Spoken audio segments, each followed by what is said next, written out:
chicks like you. Give us a good name, use your body for the fame game. Новата евровизиска песна со која Македонија ќе се представи на Евровизија, денеска би требало да биде целосно готова.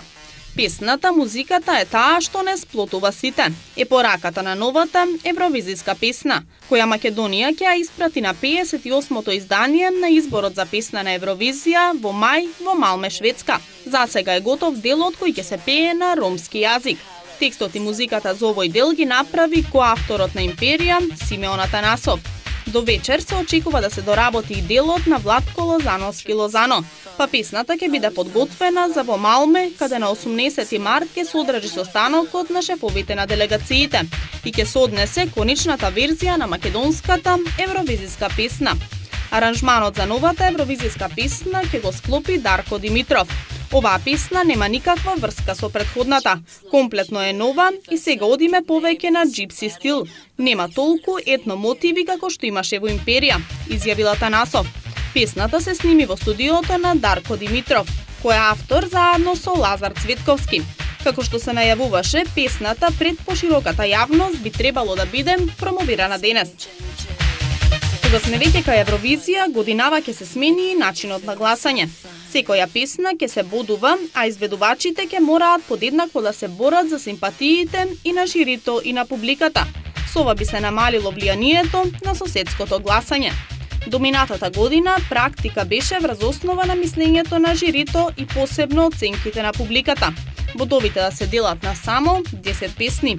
Врз основа на мислењето на жирито, најдобрите композиции добиваат 12 поени, па 8, 10 и се до 1 бод. Истата постапка се повторуваше и со гласовите на публиката. На композицијата, која со збир на гласовите од публиката и жирито ќе добиеше најмногу поени и се доделуваа 12 бода. Од оваа година жирито врз основа на нивното мислење ќе ги рангира сите песни, освен онаа од својата држава.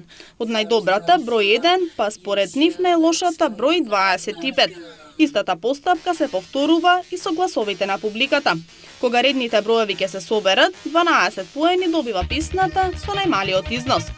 Целта на овој нов систем на оценување е да се намали влијанието од гласовите од публиката, каде соседни земји постојано си даваат 12 поени, без разлика на тоа каква е песната. Агнета Фалцког, позната како членка на шведската група ABBA, се враќа на музичката сцена со нов сингл. Пеачката деновиве го објави синглот насловен When You Really Love Someone, кој ќе се најде на незиниот нов албум насловен A, кој ќе излезе под етикетата на Universal Music Group на 13 мај. За новото издание Агнета работи со авторот и продуцент Јорген Елофсон, номиниран за Греми награда, а соработувал и со Бритни Спирс, Кери Кларксон, Селин Дион и Вестлайф. И продуцентот и аранжер Питер Нордел, а дел од тимот се и незините долгогодишни соработници. Не сум пишувала музика долго време, но седнав покрај пијаното и инспирацијата дојде од ненадеж, изјавила таа во соопштението. И додала дека никогаш не помислувала дека повторно ќе запее. Но кога ги слушнала првите 3 песни, едноставно не можела да каже не. Една од песните кои ќе се најдат на новиот албум. Гостува и познатиот британски пеач Гери Барлоу.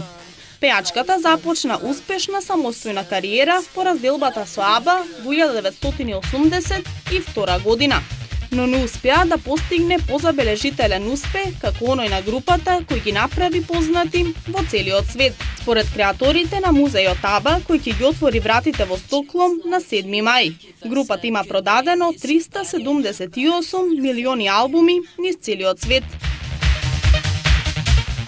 Уште една венчавка е на повидот, верували или не, и Леди Гага ќе стапне на лудиот камен.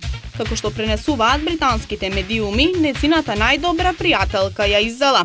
DJ Starlight тврди дека ништата меѓу Гага и незиното момче Тейлор Кини се многу сериозни и дека сакаат врската да ја кренат на ново ниво. Таа ми рече дека тој е оној вистинскиот и штом ќе ги видите заедно, знаете дека тоа е вистина. Создадени се еден за друг. Мислам дека не е тајна тоа што одлучиле да се венчаат. Свадбата би требало да биде ова лето, кога Гага ќе ги заврши концертните и студиските активности. Изјавила незината пријателка и додала дека Гага минува многу време во Чикаго, бидејќи му е потребна на Тейлор. Двојката е заедно од септември 2011 година. Се запознале на снимањето на спотот за песната You and I. Во моментов живеат во Чикаго, каде Гага се опоравува од операцијата на колкот, а Тейлор снима нова телевизиска серија. Поради повредата на колкот, Гага мораше да ги откаже сите концерти во рамки на турнејата Born This Way. Chicks like you give us a good name. Use your body for the fame game.